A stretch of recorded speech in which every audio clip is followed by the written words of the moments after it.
नमस्कार, बहुत बहुत स्वागत है आपका। आप टेलीविजन न्यूज का एक्सप्लेनर देख रहे हैं। आपके साथ मैं हूं शबाब। समाजवादी पार्टी के सांसद अफजाल अंसारी का हालिया बयान कोई साधारण राजनीतिक टिप्पणी नहीं है, बल्कि सीधा साधा सत्ता संरचना पर सवाल है। उन्होंने कहा है कि जब ये पीडीए शुरू हुआ तो सबकी बात हो रही थी, लेकिन इसकी कामयाबी के लिए सबसे ज्यादा कुर्बानी यादव समाज को देनी होगी। और साथ ही यह भी जोड़ दिया कि प्रधान से लेकर बीडीसी, जिला पंचायत, मंत्री और मुख्यमंत्री तक आप ही रहेंगे, यानी यादव ही रहेंगे क्या? यह वाक्य सिर्फ गिनती नहीं, बल्कि ये एक तंज है। पहले अफजाल अंसारी के इस बयान को सुना जाना चाहिए। हम चले थे पीडीए बना करके लोगों को जोड़ने, तब पीडीए में खाली मीटिंग में सब आओ, पदवा पे ना रही ओहू का कुछ सीटियां दिया कि ना लड़े के। बोलिए, सबसे बड़ी कुर्बानी यादव भाइयों को देनी होगी, यादव समाज के लोगों को देनी होगी। शायद कुछ लोग कहने में डरे, लेकिन मैं कहूंगा खून सही आ जाता, अभी बहुत टाइम बा हमरा में, तुरंते ना बैठे।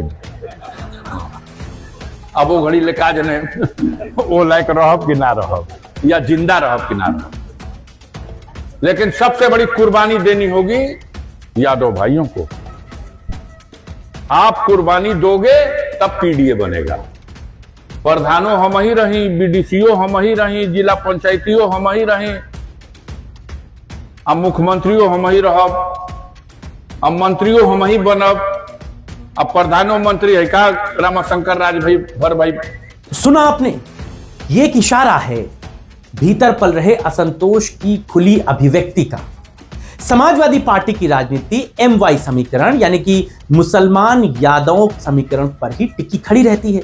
लेकिन अगर एक सीनियर मुस्लिम लीडर सार्वजनिक मंच से ये याद दिला रहा हो कि सत्ता के बड़े पदों पर लगातार एक ही समाज का वर्चस्व रहा, तो ये सीधा प्रतिनिधित्व के असंतुलन पर हमला है।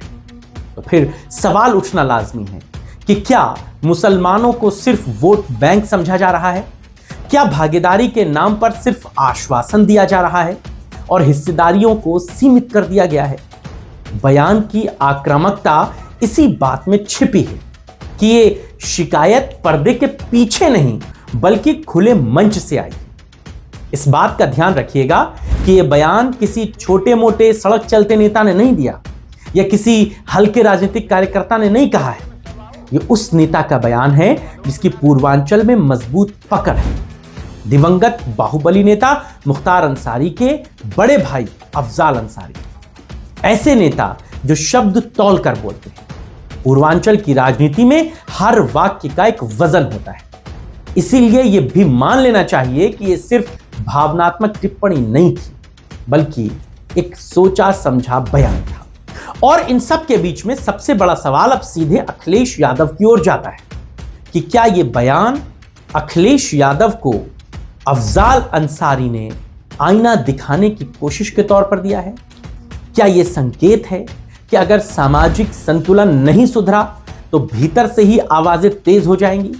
या फिर यह एक तरह की दबाव की राजनीति है, ताकि आने वाले चुनाव में टिकट और संगठनात्मक हिस्सेदारी पर मुस्लिम नेतृत्व की जवाबदेही बढ़ सके, दावेदारी मजबूत की जा सके? राजनीति में सार्वजनिक बयान अक्सर अंदरूनी खींचतान का बाहरी रूप होते हैं। साफ शब्दों में कहूं तो यह बयान सपा के भीतर यादव वर्चस्व की धारणा को खुली चुनौती देता है। यह एक चेतावनी की तरह पढ़ा जा सकता है कि साझेदारी अगर बराबरी की नहीं दिखेगी तो समीकरण कमजोर पड़ जाएंगे। पूर्वांचल में मुस्लिम वोट निर्णायक है, और अगर सम्मान और प्रतिनिधित्व को लेकर सवाल उठने लगे तो उसका असर भी सीधा जमीन पर पड़ेगा। इसीलिए यह बयान सिर्फ एक भाषण का हिस्सा नहीं है, बल्कि शक्ति संतुलन की बहस का विस्फोट है। और अब देखना यही होगा कि इसे पार्टी नेतृत्व आत्ममंथन की तरह लेता है या अनदेखा करने की भूल कर देता है, क्योंकि राजनीति में उपेक्षा की कीमत अक्सर चुनावी नतीजों में चुकानी पड़ती है, और अखिलेश यादव ये कीमत पिछले कई चुनावों से चुका रहे हैं। लिहाजा वो इस बार कोई चूक करना नहीं चाहते। अफजाल अंसारी की इस बात का अखिलेश यादव पर क्या फर्क पड़ेगा, या अफजाल अंसारी के इस भाषण को आप कैसे देखते हैं, आप बताइएगा। आपके राय और विचारों का इंतजार रहेगा। फिलहाल इस चर्चा में बस इतना ही। नमस्कार।